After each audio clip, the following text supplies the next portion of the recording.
Hey guys, so I just wanted to make a quick video addressing the argument of the existence of a soul, and I'm going to proceed to debunk the idea of its existence. Now, there have been some very good videos that have already been posted, and I just want to address it from a different perspective, from a scientific perspective, well, at least what we know from science and how we do science in a day-to-day lives, right? And I've seen a very good video made by Prof MTH a long time ago. I never got around to making a follow-up to it, but I'm going to do it now. In any case, Prof MTH's video addresses the existence of the mind. And basically, I think the same argument he uses to, at least the logical, philosophical arguments he uses to debunk the existence of the mind, I feel like I can use to debunk the idea of a soul. And he speaks so well, I just want to play a little bit of it for us here. And then I'll add my own 2 cents from a scientific perspective. And compelling. For me, it comes down to two things. First, mind-brain, mind-body dualism has no additional explanatory value. There is nothing about the way the human brain functions, the human mind functions, that is elucidated by mind-brain, mind-body dualism. In fact, it's quite the opposite. Dualism complicates matters, raising more questions than it answers, if it answers any, and I don't think it does. Among other things, if there is some non-physical aspect to the human brain mind, if mental events are non-physical functions and brain events are physical functions, and human beings are composite entities made of a non-physical mind linked somehow to a physical body, we're left to figure out a whole bunch of stuff, including, without limitation, how the alleged dualistic interactions take place, how these two essentially different things are causally related to one another. Now, many great minds have dedicated a lot of time to trying to do this, and they came up with bupkis. There's just no explanatory value added by positing that there's a ghost somehow tethered to the human mind.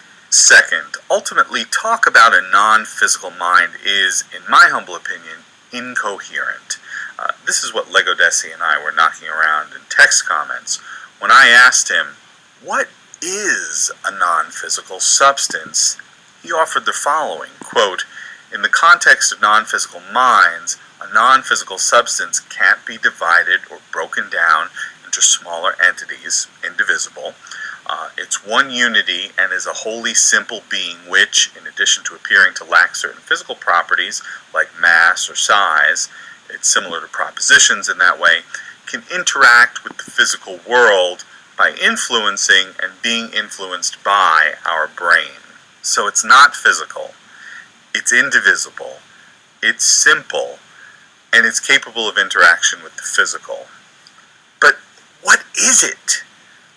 This just doesn't tell you what it is. If one can't say what it is, how can one possibly know that any of the other qualities being attributed to it, indivisibility, simplicity, whatever, are actually attributes of it?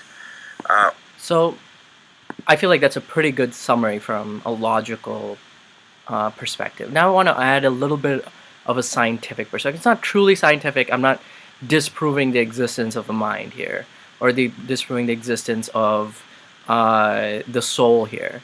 But what we can say is that the independent functioning of a soul, or the independent functioning of a mind, despite the degeneration of the human brain after death, is not likely, highly not likely, and possibly impossible.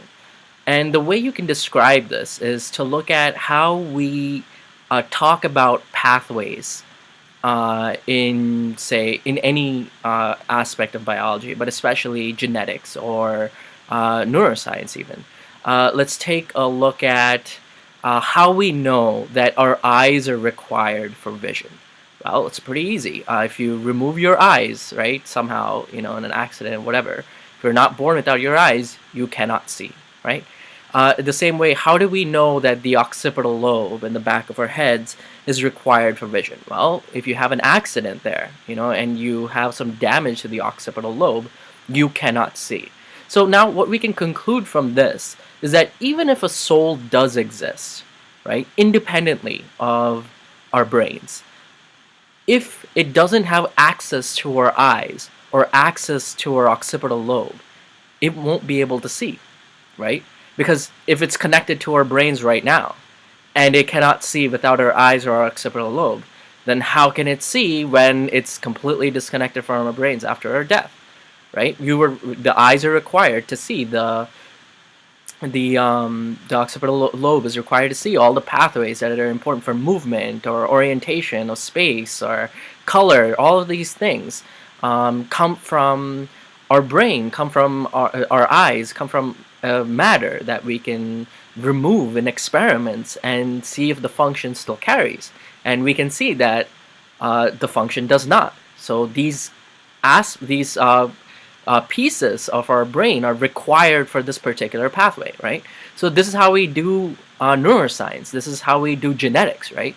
If a uh, if protein A activates protein B, activates protein C, and you get a function at the end, how do we know those proteins are all in a particular pathway? Well, if I remove protein A, right, you will see a phenotype. You'll see a loss of the function, right? If I remove protein B, you'll see the same phenotype, loss of the function, right? And if you remove protein C, again, you'll see a loss of that function, right? So this is one of the ways we can tell whether those three elements are required for that particular function, right? So if you're talking about a particular element that is required for vision or hearing or any sensory input, you need our physical, sensory inputs like our ears, our nose, our tongues, like all our eyes, all these things are required for our senses, right? So without them, our soul is deaf and blind and dumb,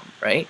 And we know for that our memories are stored in our brains, right? Like we can induce amnesia in our patients, right? If their certain part of their brain is damaged, that shows us that our brain is required for memories. So our soul, when our brain is dead and degenerated, and after we die, it cannot possess memories. It's impossible for it to possess memories, right? And the same goes for any sort of perception, any sort of thought process, any sort of thought process. We know that our brain is required for because we can manipulate our brain and change our personalities. We can change the way our brain behaves, how we behave. So another example of this is a story of Phineas Gage. So this is basically a guy who had an accident where he had a spike go through his brain, industrial accident a long time ago. And basically he had a change in his personality, right? And this basically shows that your personality, what makes you you, right, defines you as a person, is a process controlled by your brain, right? Because by changing your brain physically, I can change your personality, right? So consider that fact and realize that once you're dead and your brain doesn't exist, your personality, at the very least, won't be who you are right now, right? Because clearly that part of your body has degenerated, uh, or disintegrated, I should say. And another example is interesting example, I think, is the what we done with the surgeries for the corpus callosum, right? If you cut the corpus callosum, which divides your left and right hemispheres, basically what you see emerge are two unique personalities in your own body, in a single body, right? So the left hand and right hand can get irritated with each other. Yeah, when of the same person can get irritated with each other. So, and basically this process is controlled when you have an intact corpus callosum. Now, once again, when you're dead, a corpus callosum doesn't exist. So what does that mean? Does that mean every person has two souls that comes out every time a person dies? It doesn't really make any sense, right? It doesn't square with the facts of neuroscience. It doesn't square with science. It doesn't really make any logical sense. And as Prof. MTA says, you're left to figure out a lot of stuff, right? Like, so what happens? The corpus callosum keeps the souls together. Is that what happens? This is confusing nonsense. It's utter nonsense. It doesn't really address anything, leads to more questions. Overall, it's what we call bullshit, right? And this is basically an attempt for us to be comfortable in the idea that we're immortal, right? And I understand that. I understand the idea of wanting to be immortal. It's a very comforting thought, right? But the way I see it, there's very few things I value about myself. So I don't care if they're immortal or not, right? So, like, for example, my face. Do I really care that people a million years from now knows what my face looks like? I don't care. I don't really care. Do I really care what they know what my name is? I don't really care about that. Like, a lot of people share my name. A lot of people look similar to me. It doesn't really matter to me. So a million years from now, if that's what people know about me, it's useless. What I really care about are my ideas, right? So I just hope that a million years from now, the ideas that I value still exist if they're truly worthy of existing. And in a way, that would make me immortal, right? And that's enough for me.